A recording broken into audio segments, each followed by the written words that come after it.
Bismillahirrahmanirrahim. Alhamdulillahi rabbil alamin. Allahumma salli wa sallim wa barik ala Muhammad wa ala ali Muhammad.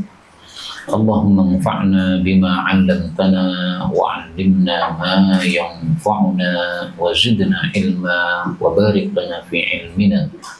warzuqna al-ikhlasa fil qawli wal 'amali kamila wa 'ilman nafi'an la yunsa wa tawfiqan daima wa sihhatan wa yaqinan wa 'afiyah. Allahumma iftah lana kulla khair wa yassir lana kulla umur. Allahumma ansuril mujahidin warhamil mustad'afin wa dammir a'da'ad-din wa tmis 'ala amwalihim. Allahumma sayyiban nafi'a, Allahumma sayyiban nafi'a, Allahumma sayyiban nafi'a, amin ya rabbal alamin. Alhamdulillah, ikhwani fillah, rahimani wa rahimakumullah. Kita lanjutkan pengajian kitab Riyadhus Shalihin karya Al-Imam An-Nawawi rahimahullahu ta'ala. Dan kita masih membahas tentang larangan-larangan di dalam kitab ini. Faqala al-muallif rahimahullahu ta'ala wa nafa'ana bihi wa bi'ulumihi fid dharain amin. Hadis atau bab yang ke-328. Bab karahati makruhnya at-taq'iri, mendahsyatkan fil kalami, di dalam ucapan, bitasyadduqi, dengan memfasih-fasihkan, wa takallufil fasahati, dan memaksakan kefasihan, wasti'mali, dan menggunakan wahsyil lughah, bahasa yang liar, wa daqaiqil i'rabi, dan pelik-peliknya i'rab, fi mukhatabatil awam, di dalam bicara dengan orang-orang awam, wa nahwihim, dan semisal mereka. Jadi maksud bab ini adalah kalau bicara itu yang normal saja, nggak perlu takalluf, nggak perlu dipaksakan. Kenapa? Karena takalluf tidak termasuk dari ajaran Nabi Yuna Muhammadun sallallahu alaihi wasallam. Wa ma ana minal mutakallifin, surat Shad ayat 86. Dan saya bukanlah termasuk orang-orang yang melakukan takalluf. Nah, maka ucapan yang difasih-fasihkan ini termasuk ucapan yang tidak sesuai ajaran baginda Rasulullah sallallahu alaihi wasallam. Boleh kita menggunakan daqaiqil i'rab, ucapan-ucapan dengan i'rab yang pelik, boleh, tapi jangan untuk orang awam. Makanya di sini beliau mengatakan fi mukhatabatil awam. Kalau kamu bicara sesama thalibul ilm, ya, untuk mengulangi pelajaran alfiyah yang sudah disampaikan, nah, maka kita menggunakan daqaiqil i'rab, enggak ada masalah, untuk mengingat ilmu yang kita pelajari. Tapi untuk orang-orang awam dikasih ucapan begitu malah nggak paham. Padahal tujuan dari ucapan, apa tujuannya? Untuk memberikan paham. Ya, kita ngobrol sama orang itu tujuannya supaya yang diajak ngobrol paham dengan apa yang kita ucapkan. Itu tujuannya. Nah, sehingga takalluf untuk daqaiqil i'rab kepada orang-orang awam ini tidak menampilkan hasil yang diinginkan dari ucapan. Hadis 1736. Bisanadil muttasil ilal muallif al-imam an-Nawawi rahimahullahu qala an ibni Mas'ud radhiyallahu anhu anna an-nabiyya sallallahu alaihi wasallam qala halaka, pasti binasa, al-mutanatti'un, orang-orang yang tanattu'. Qalaha thalathan, beliau mengucapkannya 3 kali. Hadis riwayat Muslim.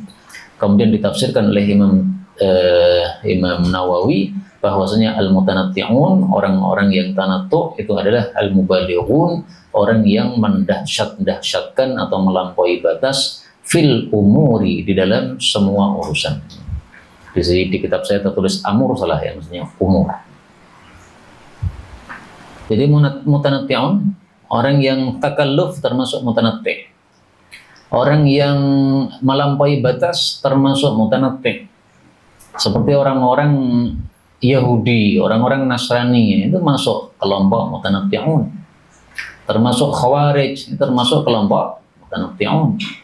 Islam mengajarkan kepada kita wasat, tengah-tengah. Wasat itu tengah-tengah antara ifrat dengan tafrit. Tafrit itu melampaui batas ke bawah, ifrat melampaui batas ke atas. Nah, wasat itu tengah-tengahnya. Salat malam semalam suntuk, nah itu ifrat. Salat malam tidak dilakukan belas, ini tafrit. Tapi wasat itu ada tidurnya, ada salat malam. Nah, maka yang salat malam semalam suntuk masuk dalam hadis ini, halakal mutanatti'un, karena dia mubalighun fil umur, dalam masalah ibadahnya mubalighun, enggak benar. Kemudian dari hadis ini kita ambil pelajaran juga bahwasanya ucapan yang penting itu disunahkan untuk qalaha thalathan, diucapkan 3 kali supaya dipaham. Sebagaimana kita temukan hadisnya liyufhama anhu atau hatta yufhama anhu, a'adaha thalathan. Karena adalah Nabi idza takallama bi kalimatin, kalau bicara suatu kalimat maksudnya yang penting, a'adaha thalathan, beliau ulangi 3 kali, hatta tufhama anhu, sampai dipaham dari Nabi sallallahu alaihi wasallam. Hadis riwayat Bukhari. Ya, maka ini termasuk sunnah, ulangi 3 kali. Sahih dari Nabi sallallahu alaihi wasallam. Tujuannya supaya dipahami, diulang. Kadang-kadang 3 kali, kadang-kadang 2 kali. Kalau kamu kumpulkan hadis seperti ini, pengulangan 3 kali atau 2 kali, ini jadi satu kitab. Arba'in Tikroriyah misalnya. Berikutnya 1737. Wa an Abdullah bin Amr bin al-As radhiyallahu anhuma anna Rasulullah sallallahu alaihi wasallam qala, innallaha, sesungguhnya Allah, yubghidu, membenci, al-baligha, orang yang mendahsyatkan dalam ucapan, minar rijali, dari kalangan laki-laki. Nah, kemudian apa yang dimaksudkan ini beliau jelaskan, alladzi, orang yang yatakhallal bilisanihi, yang dia itu menggerak-gerakkan lisannya, kama tatakhallal, sebagaimana menggerak-gerakkannya al-baqaratu, sapi, terhadap lisannya. Hadis riwayat Abu Dawud dan Tirmidzi, dan dia mengatakan haditsun hasan. Orang Jawa mengatakan gayemi, tahu gayemi? Nah, jadi sapi itu kalau dia makan, maka dia setelah makan tiba-tiba dia keluarkan lagi makanannya, kemudian dia makan lagi, ya, mengunyah lagi, diunyah lagi, nah, sambil dia gerak-gerakkan lisannya begini. Nah, maka ini diserupakan oleh Nabi dengan sapi, ini menunjukkan rendahnya. Karena manusia itu derajatnya lebih tinggi daripada ternak atau binatang. Nah, maka ketika disamakan dengan binatang, ini jelas ini menunjukkan kerendahannya. Sebagaimana kata Allah Subhanahu wa taala di dalam satu ayat, ulaika kal an'ami balhum adall. Mereka orang-orang kafir itu seperti ternak, bahkan mereka itu lebih sesat daripada ternak. Nah, maka kalimat ini, ya, kama tatakhallalul baqaratu, ini menunjukkan bahwa ini celaan dari Rasulullah sallallahu alaihi wasallam. Karena itu tidak selalu orang yang ucapannya fasih diridai oleh Allah. Tidak selalu orang yang ucapannya terbata-bata tidak disukai oleh Allah. Bisa jadi orang fasih tapi munafik, Allah benci. Bisa jadi orang ucapannya susah dipaham, terbata-bata, seperti Nabi Musa sampai minta doa kepada Allah, ya Allah tolong perbaiki lisan saya, ya, karena saya akan berdakwah kepada Fir'aun. Nah, tapi dicintai oleh Allah Subhanahu wa ta'ala. Dalam satu hadis disebutkan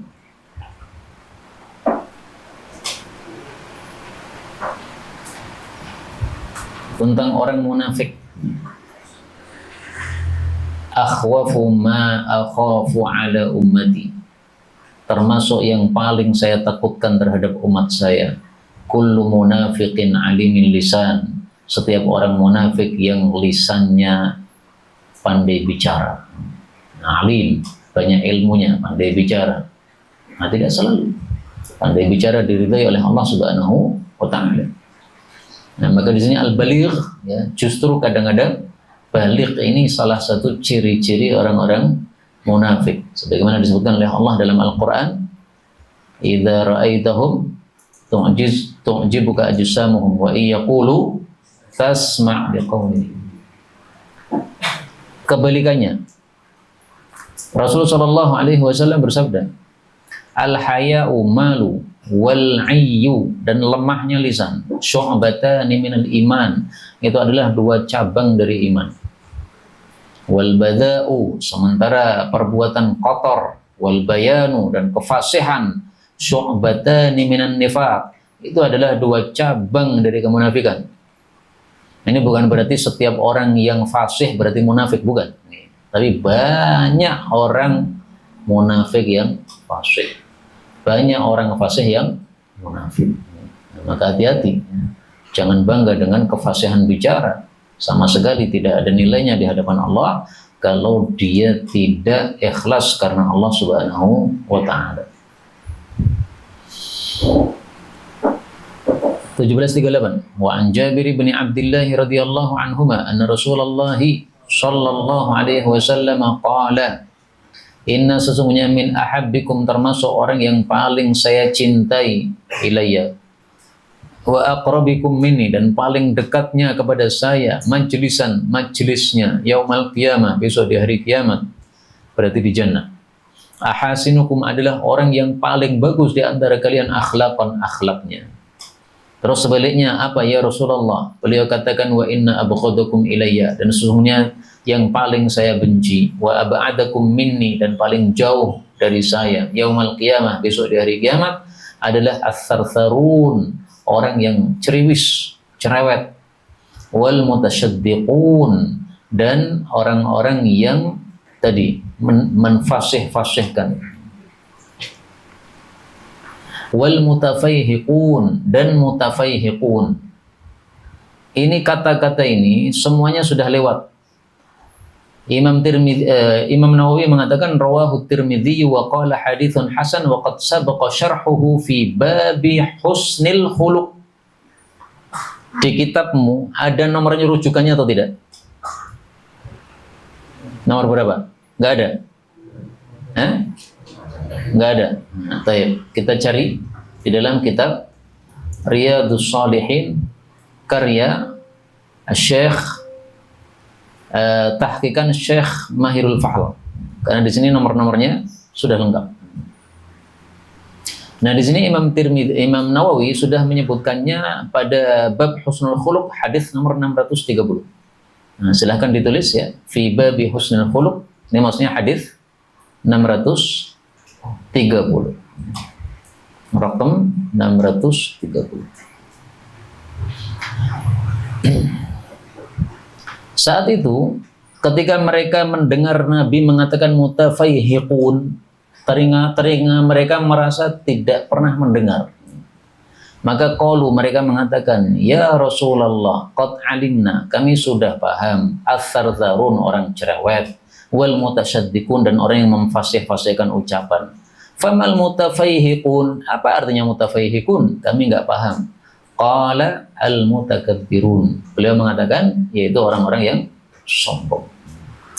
Nah, makanya di sini tadi saya tidak artikan mutafaihikun karena para sahabat saja juga tidak memahaminya. Nah, makanya beliau rujukkan kepada kitab bab husnul khuluq. Maka ini menunjukkan bahwa termasuk husnul khuluq adalah kalau bicara yang normal saja. Enggak usah dipaksa-paksakan fasih, tidak usah dibanyak-banyakkan bicara cerewet, dan tidak usah sombong di dalam dalam bicara. Kaum muslimin rahimani wa rahimakumullah, kita ambil beberapa faedah. Faedah yang pertama, bahwasanya akhlak yang baik itu derajatnya dalam surga tinggi. Pertanyaannya, kenapa orang akhlak baik derajatnya tinggi di surga? Para ulama mengatakan karena orang yang berakhlak yang baik itu dia meniru sifat Allah Subhanahu wa taala. Allah mencintai sifatnya, sehingga siapa yang meniru sifat Allah, Allah mencintai dia. Nah, orang yang dicintai oleh Allah kasih derajat tinggi dalam surga. Makanya orang yang akhlaknya baik ini adalah aqrabikum minni majlisan. Tempatnya paling dekat dengan Nabi. Nabi surganya paling atas. Nah, semakin akhlaknya baik, semakin atas derajatnya.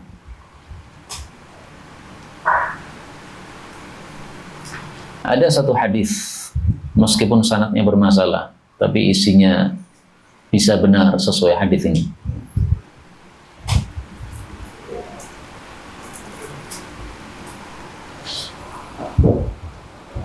Ummu Salamah tanya kepada Nabi SAW, "Ya Rasulullah, seorang wanita menikahi 2 laki-laki atau 3 atau 4. Maksudnya apa? Maksudnya suami pertama mati, kemudian nikah lagi ya sampai 4 kali. Lalu si wanita juga mati, lalu masuk jannah, dan semua suaminya masuk jannah. Man yakunu zaujah. Dari 4 suami ini nanti yang jadi suaminya di surga siapa? Apakah yang pertama atau yang terakhir?" Maka beliau mengatakan, "Wahai Ummu Salamah, innaha tukhayyar fatakhtaru ahsanahum khuluqa." Sesungguhnya si wanita ini akan disuruh milih, dan dia pasti memilih yang paling bagus akhlaknya.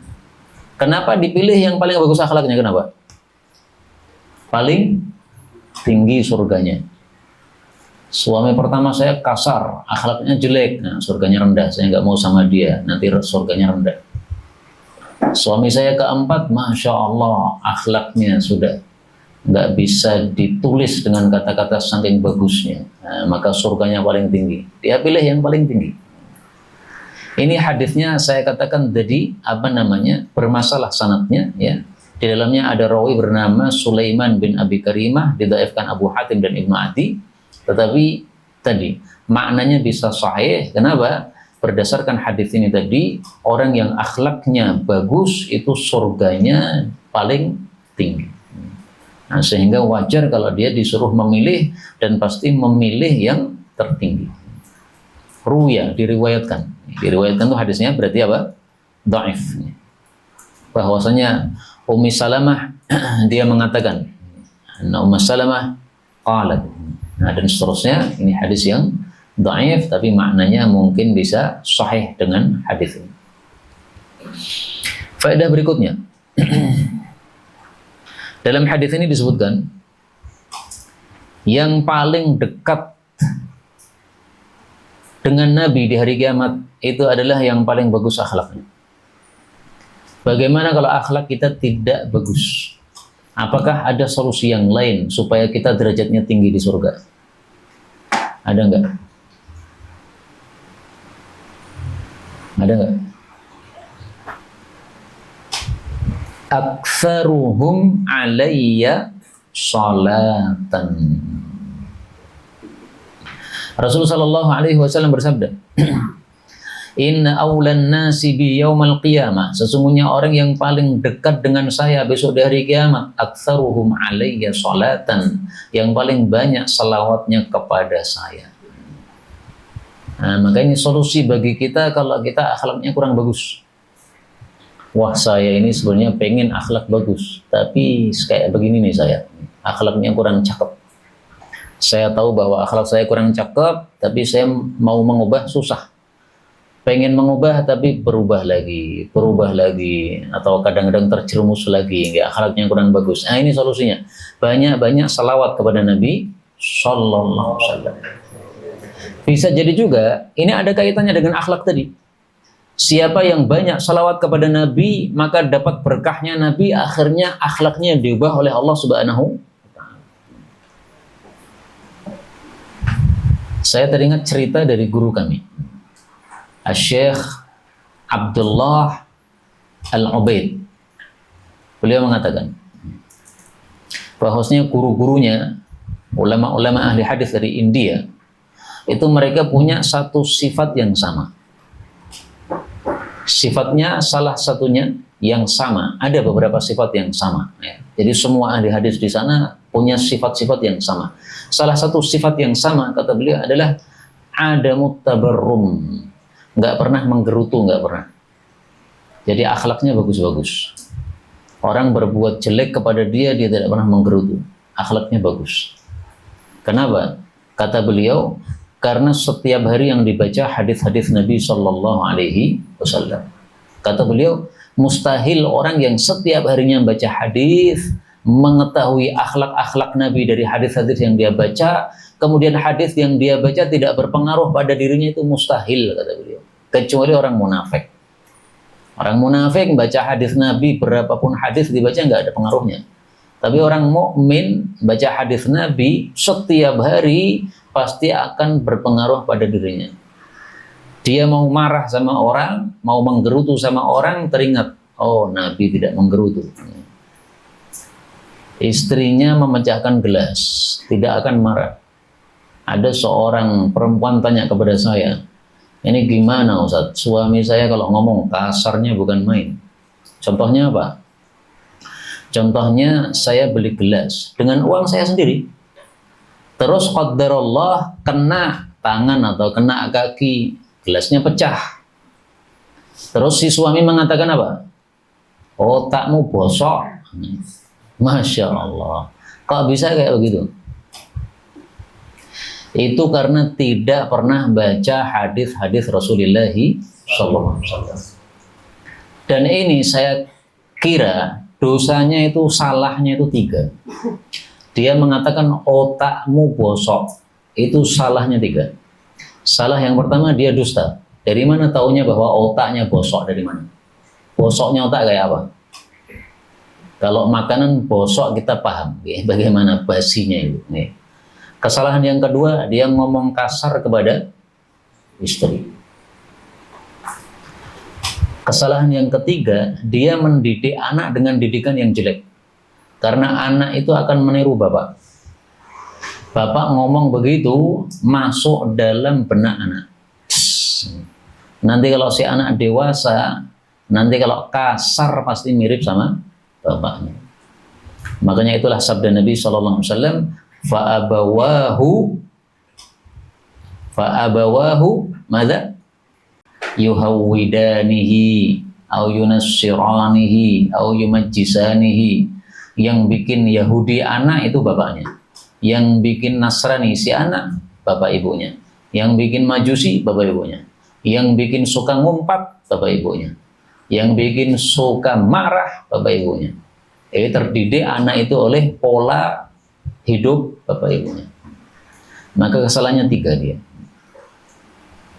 Nah, supaya menghindari kesalahan itu gimana? Baca hadis Nabi terus menerus, maka akhlaknya akan mirip dengan Rasulullah SAW.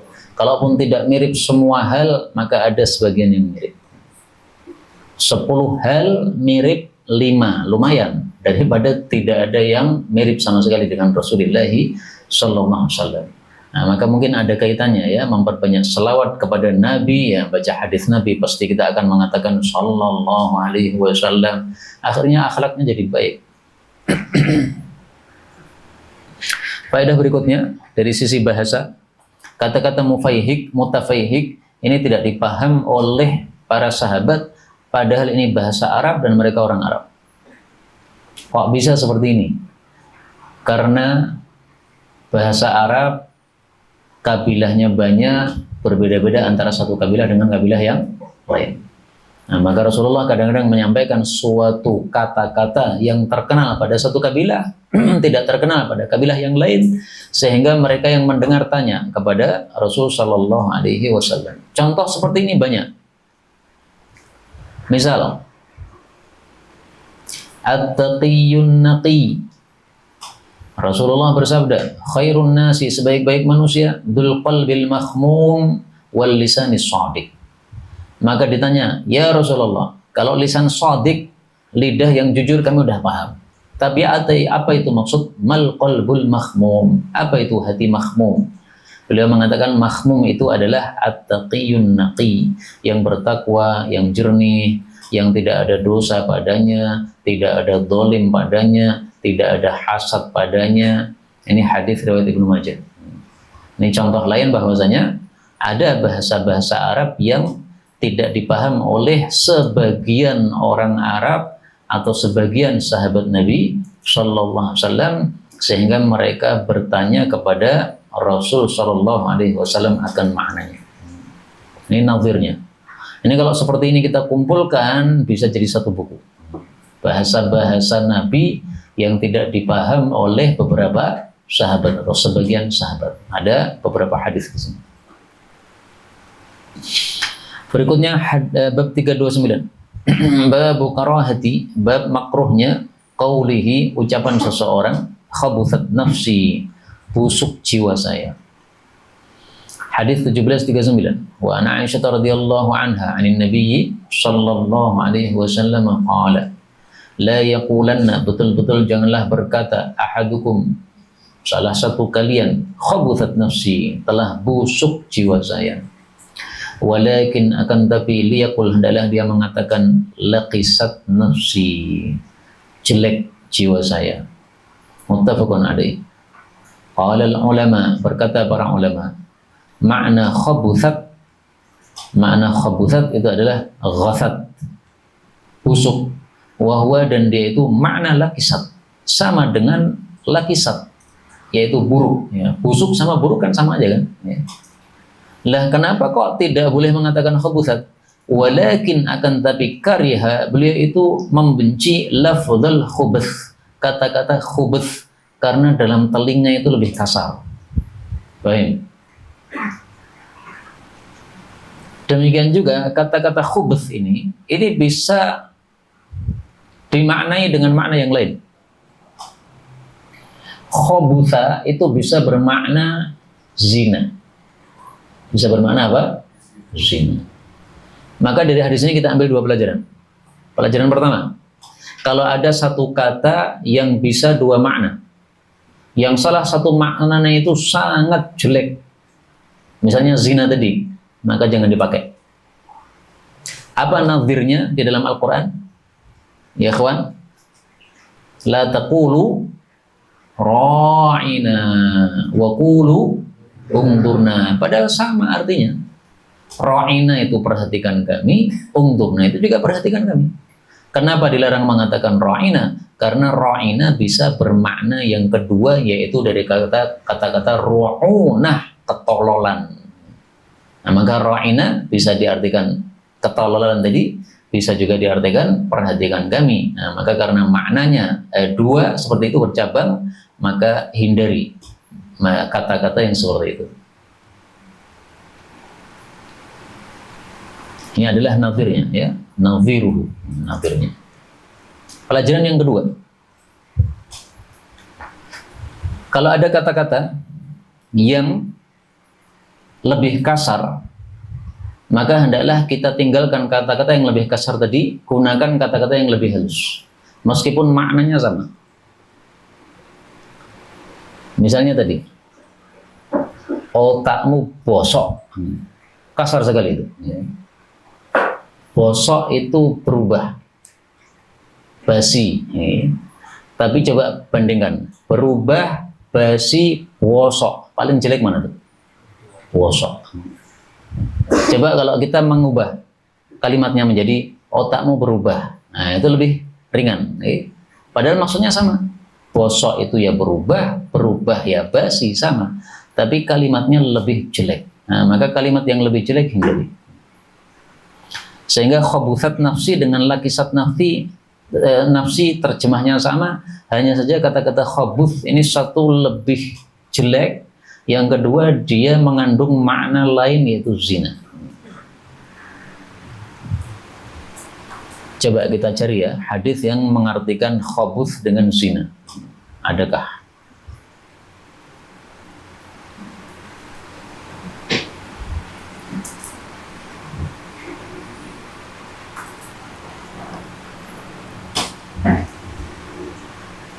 Ini hadis riwayat Ibnu Majah. Ada rajulun, seorang laki-laki, mukhdajun, saya nggak tahu artinya, dhaifun yang loyo, ternyata dia itu ala amatin min ima'id dar, dia berada di atas tubuhnya seorang budak perempuan. Yakhbuthu biha, dia berzina dengannya. Yakhbuthu, berbuat busuk, biha, dengannya, yaitu apa? Berbuat zina. Nah, inilah dalil bahwasanya khabutha itu bermakna zina. Nah, maka kata-kata khabutha ini bisa bermakna dua, maka harus dihindari kata-kata yang seperti ini karena makna yang keduanya adalah sangat-sangat jelek. Ini di dalam riwayatnya Ibnu Majah. Yakhbuthu biha ay yazni biha.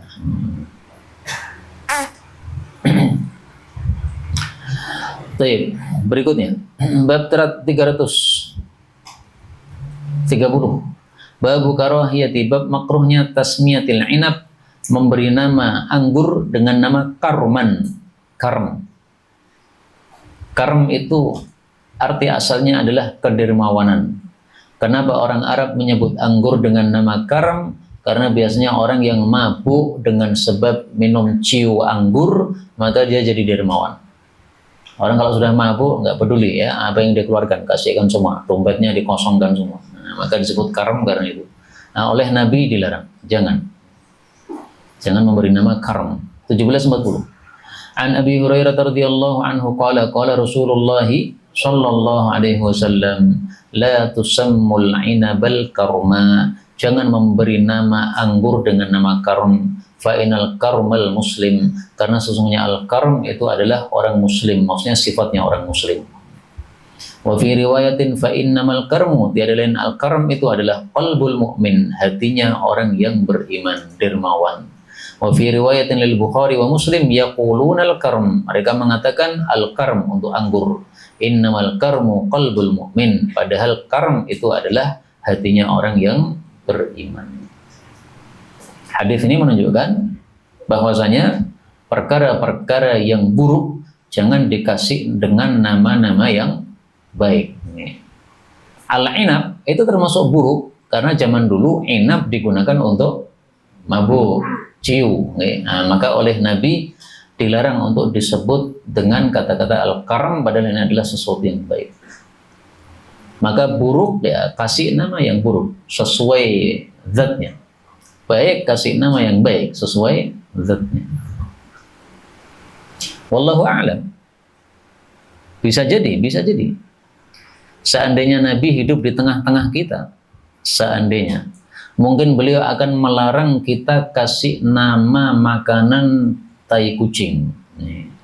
Bentuknya kan seperti tai kucing atau tele kucing. Nah, itu sesuatu yang buruk, tai kucing itu. Maka jangan dikasih nama yang buruk, ini sesuatu yang baik. Kalau ini sebaliknya, ya sesuatu yang buruk dikasih nama yang baik, atau sebaliknya sesuatu yang baik dikasih nama yang buruk. Mirip.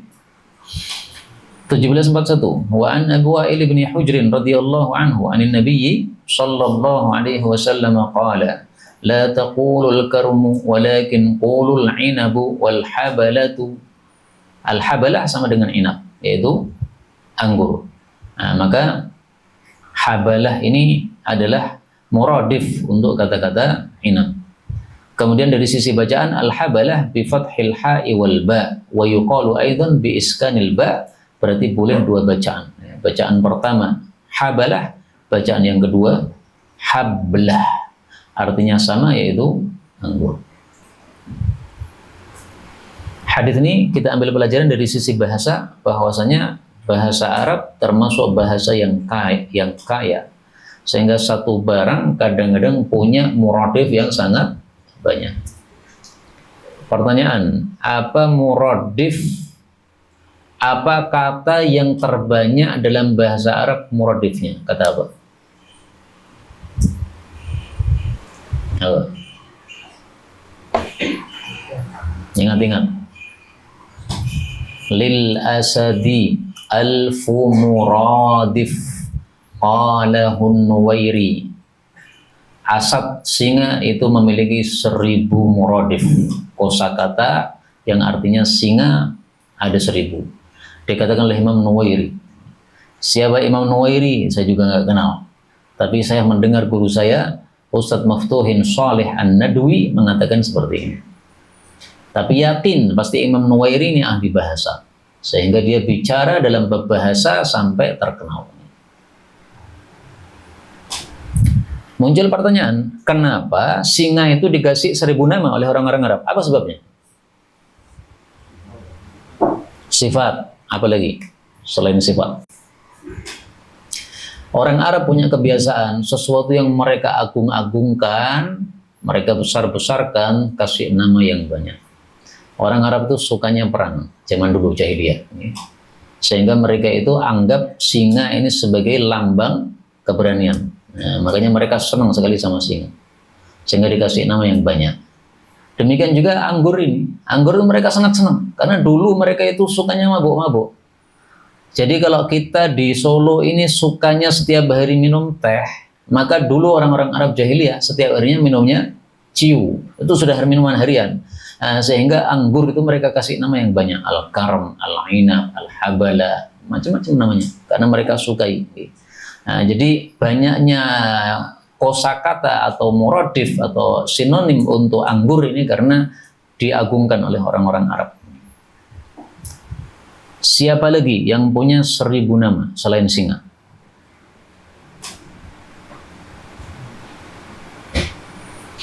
Siapa?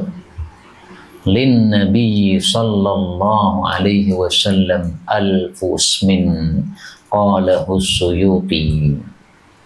Imam Suyuti mengatakan Rasul sallallahu alaihi wasallam punya 1000 nama. Kenapa beliau punya 1000 nama? Karena dimuliakan oleh orang-orang Arab. Wallahu a'lam bissawab. Tapi 1000 nama Nabi ini sebenarnya bukan nama, itu adalah sifat beliau sallallahu alaihi wasallam. Pertanyaan, surat Quran yang namanya paling banyak surat apa kira-kira? Surat apa? Yang saya tahu surat yang paling banyak namanya adalah surat Al-Fatihah. Mari kita cek di dalam kitab Safwatu Tafasir. Siapa penulisnya? Syekh Ali Sobuni rahimahullahu ta'ala, karena sudah wafat beberapa tahun yang akhir ini.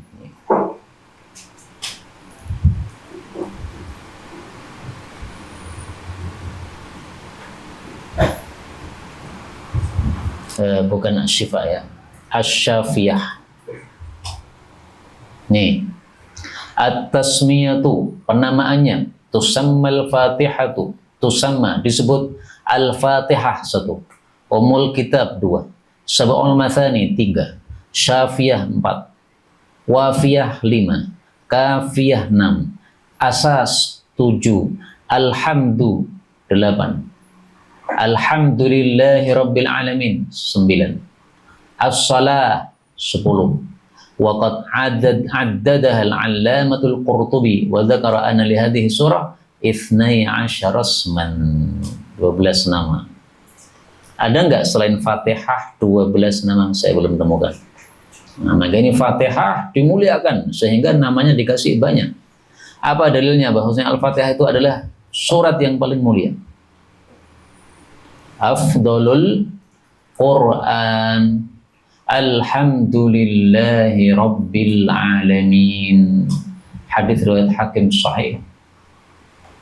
Nah, makanya namanya banyak sekali. Sehingga untuk kata-kata ini al-inab, al-habalah, ini perlu kita kasih ta'liq. Ta'liqnya apa? Al-habalah, al-inab. Wal Arab idza 'azzamu syai'an aktsaru min asma'ihi atau aktsaru fi tasmiyatihi, mana yang lebih fasih nggak tahu saya, aktsaru min asma'ihi atau fi tasmiyatihi. Qala an-Nuwairi lil asad madza alfu muradif, wa qala as-Suyuti min khasaisihi sallallahu alaihi wasallam anna lahu al-fasmin wa qala as-Sabuni. Sabuni Syekh Ali Sabuni tadi.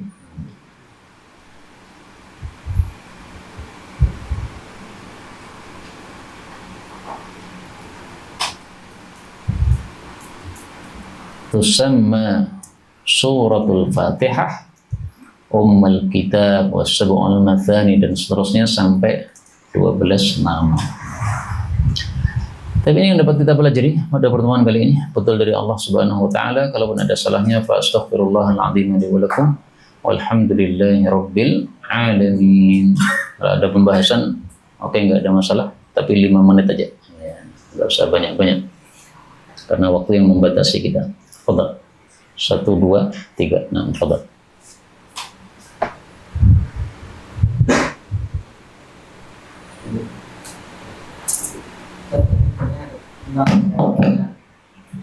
Yang pertama, apa perbedaan spesifik dari antara mazhab Asy'ari dan Atsari? Asy'ari takwil sifat, Atsari tidak takwil sifat. Untuk mengetahui, kamu lihat Sunan Tirmidzi nomor 662. Sunan Tirmidzi nomor 662. Nanti dijelaskan oleh Imam Tirmidzi bagaimana pemahaman salaf terhadap sifat-sifat Allah Subhanahu wa taala, tidak mau pakai takwil salaf. Nah, terus. Yang kedua, jika Al-Qur'an kalamullah yang lafaz dan makna dari Allah, kenapa di sebagian ayat seperti wa qala Allahu ya Isa tidak menggunakan lafaz wa qultu ila Isa, wa qultu ila Isa? Kenapa tidak wa qultu? Apa perbedaannya? Memang kenapa? Kalau qultu dengan qala Allah memang bedanya apa terusan? Jadi apa yang dimasukkan lafaz di sini? Lafaz min Allah itu maksudnya gimana? Lafal dari Allah artinya tidak dari Nabi Muhammad SAW. Adapun hakikatnya maka kita tidak mengetahui, karena hakikat itu tidak diketahui kecuali kita mendapatkan wahyu sendiri dari Allah Subhanahu wa taala. Dan pembahasan-pembahasan begini ini yang detail-detail begini rata-rata tidak ada gunanya, rata-rata. Lanjutkan. Yang ketiga, dalam ilmu ushul fikih ada yang namanya am sama Khas. am sama mutlak kan? Apa perbedaan dari keduanya? Mutlak kebalikan dari muqayyad, am kebalikan dari khas. Misalnya adalah saya mengatakan tahriru raqabatin mu'minatin. Nah, mu'minatin itu adalah qaid untuk raqabah. Berarti dia sudah muqayyad. Kalau saya mengatakan raqabah berarti hanya mutlak. Adapun am sama khas, misalnya apa contohnya? Umum sama khusus. Misalnya rajul, ya, seseorang, ya kan? Tapi ala kulli hal yani fihi farq lakin صعب يعني. ابحث في هذا كتب usul fiqh ana ma yahdurni الآن. Jadi yang berikutnya. Nah. Izin bertanya 2 soal. Nah. Yang pertama, bagaimana status doa atau zikir seseorang yang bacanya dengan cepat? Kenapa dengan cepat? Karena terbiasa. Tidak sopan kepada Allah Subhanahu wa ta'ala.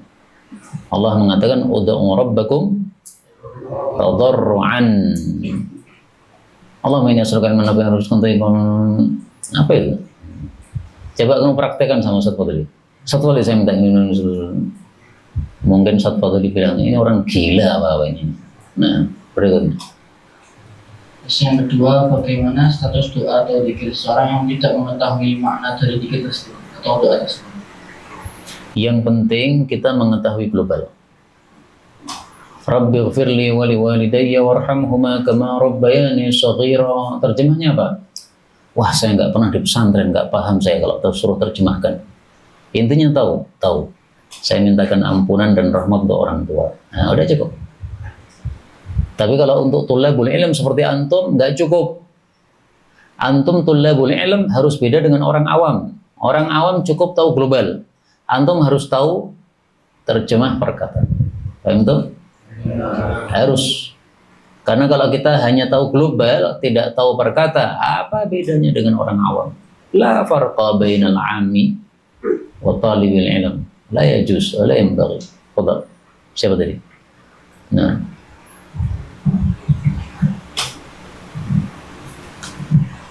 Bismillah. Izin tanya dua pertanyaan. Nah. Yang pertama, pada ayat 76 surat Al-Kahfi disebutkan qala in sa'altuka an syai'in ba'daha fala tusahibni. Terus di ayat setelahnya saat Nabi Khidir benerin bangunan, qala law syi'ta lattakhadta 'alaihi ajra.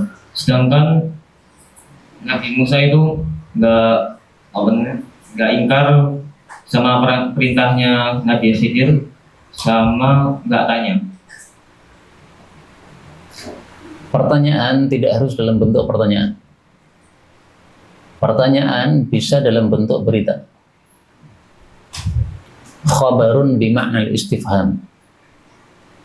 Berita, tapi maksudnya adalah apa? Pertanyaan. Bisa. Amrun.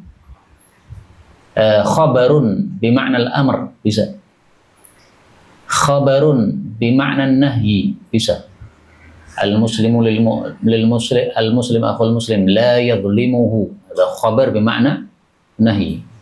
Innamal mu'minuna ikhwa. Khabar bima'na al-amr. Nah, khabar bima'na soal bisa juga. Maka meskipun zahirnya bukan pertanyaan, tapi sebenarnya pertanyaan itu. Apa kata Nabi Musa? Law syi'ta lattakhadta alaihi ajra. Kalau Anda mau, Anda bisa ngambil upah. Ngapain dikerjakan tanpa ngambil upah? Kan kalau dilanjutkan sama aja kan? Sama aja. Maka meskipun kalimatnya berita, tapi mengandung apa? Mengandung pertanyaan. Jadi kala apa? Khabarun yatadammanu su'alan. Sama aja. Wallahu ta'ala alam bisawab. Inilah yang dapat dibicarakan. Subhanakallahumma rabbana bihamdika asyhadu an la ilaha illa anta astaghfiruka wa atubu ilaik. Walhamdulillahi rabbil alamin.